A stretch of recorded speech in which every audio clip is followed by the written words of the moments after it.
c'est Sherry Papini. Et en 2016, il s'est passé quelque chose qui a plongé sa famille dans un deuil de plusieurs années. Venue de nulle part, l'heureuse mère de famille a été enlevée et on lui a fait subir des choses horribles jusqu'à ce qu'elle ne soit plus de ce monde. Du moins, c'est ce que tout le monde pensait.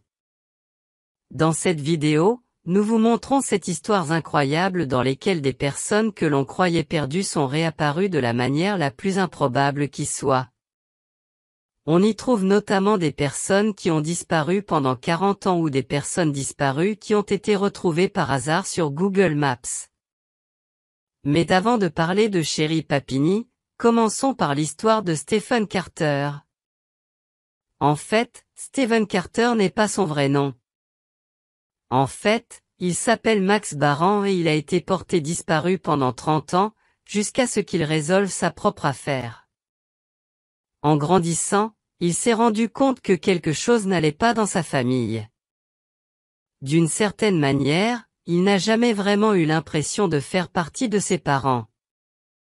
Il a donc commencé à faire des recherches pour en savoir plus sur ses ancêtres.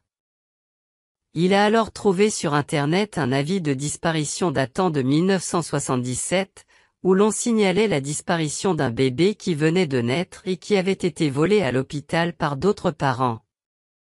Mais ses parents étaient complètement dépassés après leur vol et ont placé l'enfant dans une famille d'accueil où il a grandi sous le nom de Steve Carter. Après des recherches plus approfondies, l'homme a toutefois découvert qu'il était le garçon de l'annonce de disparition et qu'il avait grandi pendant des années avec de faux parents. En 2011, il a contacté la femme qui avait mis l'annonce en ligne, et il s'est avéré qu'elle était sa grande sœur. Au total, 30 ans après sa naissance, Max Barney a donc fait la connaissance de sa vraie famille. Tout cela parce qu'il a pris en main sa propre affaire de disparition. Nous passons ensuite à une affaire des plus mystérieuses, qui a tenu toute l'Angleterre en haleine. Au centre de cette affaire se trouve un homme du nom de John Darwin. Jusqu'en 2002, Darwin travaillait comme gardien de prison, avant de partir en canoë pendant son temps libre. Il n'en est cependant jamais revenu. Après avoir été officiellement déclaré mort peu de temps après, sa femme a également dû annoncer la terrible nouvelle à ses 2 enfants. Mais Darwin n'était pas mort. Bien au contraire. En 2017, il a été découvert sur le site internet d'un agent immobilier au Panama, en compagnie de sa femme. Mais comment cela a-t-il été possible? Darwin n'était vraiment pas mort. En réalité, il a simulé sa mort pour toucher l'argent de son assurance vie, soit environ 300 000 €. Sa femme était tout le temps au courant et avait elle-même reçu l'argent pendant que Darwin s'enfuyait au Panama. Une fois les enfants partis, ils ont eux aussi suivi leur mari en Amérique centrale pour profiter d'une vie pleine d'argent sous le soleil.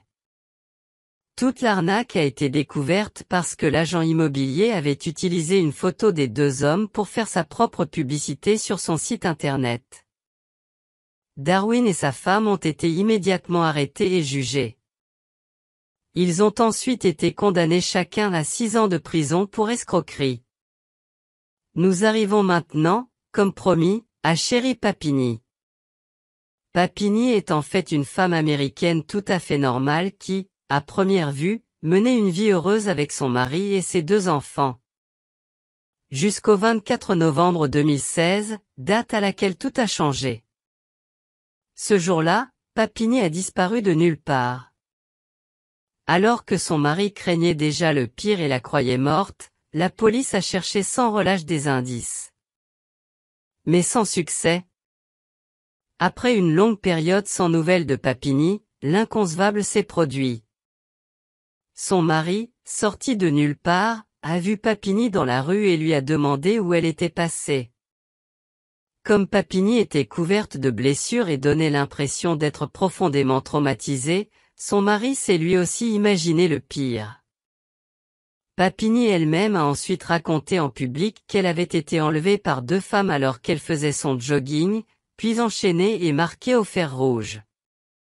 La police était toutefois sceptique dès le début.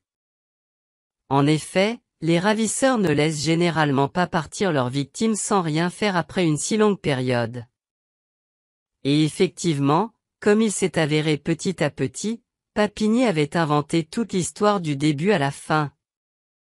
En réalité, elle avait une double vie secrète et avait passé beaucoup de temps avec un autre homme, avec lequel elle avait même une deuxième famille. Elle s'est même infligé des blessures pour paraître plus crédible à la fin.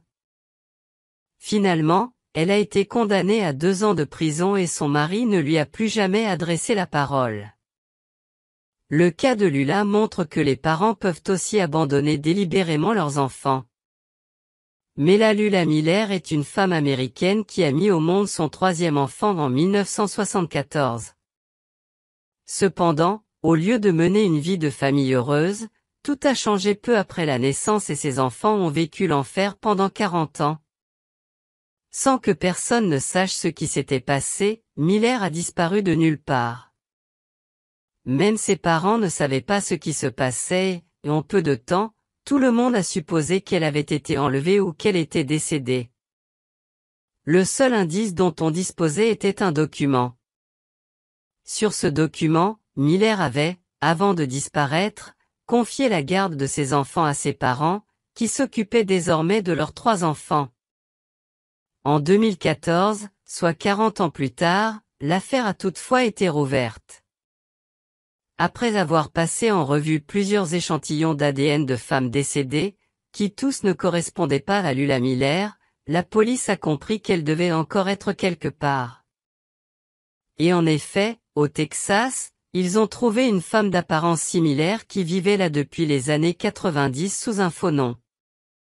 Incroyable mais vrai, cette femme était bien Lula Miller. Mais au lieu de l'arrêter, la police a déclaré que Miller n'avait rien fait de mal d'un point de vue juridique. En effet, comme elle avait transféré la garde à temps, elle n'avait donc commis aucun crime. D'un point de vue moral, elle n'est toujours pas reconnue par ses enfants. Venons-en maintenant au cas de disparition le plus célèbre et le plus bizarre de l'histoire, qui s'est réellement produit.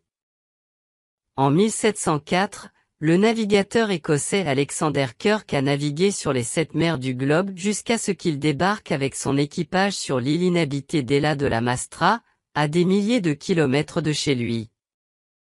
Et quelque part au large du Chili, lui et son équipage ont dû faire un arrêt d'urgence sur l'île, car le navire était endommagé, alors que tout l'équipage espérait que le voyage reprendrait bientôt. Ce qui rend Kirk moins optimiste. Il déconseilla à son équipage de reprendre la mer et tenta de reconstruire une nouvelle existence avec eux sur l'île.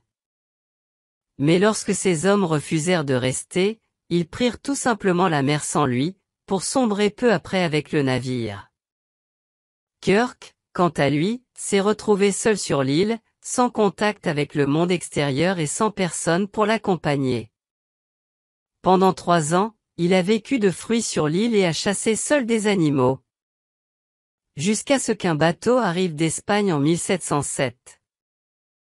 Mais au lieu de le sauver, ils ont essayé de l'abattre à tout prix, car les Espagnols et les Écossais étaient alors profondément ennemis. Ce n'est que lorsqu'ils ne purent plus trouver sa cachette sur l'île qu'ils s'en allèrent et il fallut encore 2 ans pour que des marins le retrouvent. Cette fois-ci, d'ailleurs, par des Anglais qui le considéraient comme un allié et l'ont ensuite emmené chez eux.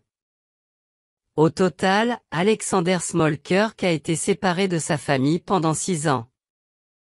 Son histoire était même si passionnante et unique à l'époque, et ce encore au XVIIIe siècle. Un livre a été écrit sur sa vie, que tout le monde connaît encore aujourd'hui. Il s'agit de Robinson Crusoe. Last but not least, nous arrivons à un cas particulier de cette liste. Il y a près de 20 ans, l'Américain William Molto a fait une petite sortie en voiture. Il n'est toutefois jamais revenu de cette excursion. Comme il n'avait pas laissé de lettre d'adieu ou d'autres messages, tout le monde a supposé qu'il avait été victime d'un terrible accident. En fait, un garçon du quartier a découvert par hasard sur Google Maps qu'une voiture était visible depuis un endroit très proche de la maison de Mold. Lorsqu'il l'a signalé à la police, celle-ci s'est immédiatement mise au travail. Et en effet, il s'agissait de la voiture de William Molt, et quelques restes de lui ont été retrouvés. Cette découverte ne l'a pas ramené à la vie, mais la famille a enfin pu découvrir ce qui était arrivé à William après 20 ans. Faites-nous savoir lequel de ces cas vous a semblé le plus flagrant. Si vous voulez voir d'autres crimes violents découverts sur Google Maps, regardez cette vidéo. Nous nous reverrons la prochaine fois sur Bon à savoir. Au revoir.